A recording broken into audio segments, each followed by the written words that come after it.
నువ్వు మాట్లాడే భాష ఏంట్రా? ఎదవా ఆంబోతులో ఎదిగావు. ఆంబోతు అంటే ఇదేదో బాగుందని చెప్పి ఆంబోతులాగా అచ్చొసిన ఆంబోతులా రంకెలేస్తావు. ఎదవా నీలాంటి సంస్కారహీనుడిని రోడ్ల మీద కూడా తిరగనివ్వకూడదురా ఎదవా. సభ్య సమాజం అటు చేయి. నీ ఇంట్లో వాళ్ళు కూడా సిగ్గుపడతారు. ఏం నేర్పారా నీ పెద్దలు నీకు?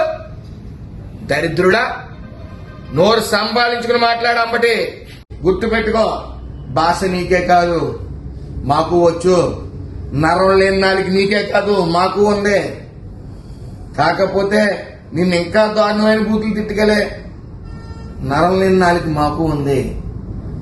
దరిద్రుడా, నిన్నేమో తిడితే మళ్ళీ మా అధినాయకుడే ఫోన్ చేసి వాడు ఎదవాడికి సంస్కారం లేదు నీ బుద్ధి ఏమైందని అడుగుతారనే మేమందరం కూడా సంస్కారవంతంగా వ్యవహరిస్తున్నావు. అది గుర్తుపెట్టుకో. నీలాంటి వాడిని సభ్య సమాజంలో తిరగనివ్వడం కూడా తప్పేరా ఎదవా. పోరంబోకి ఎదవా.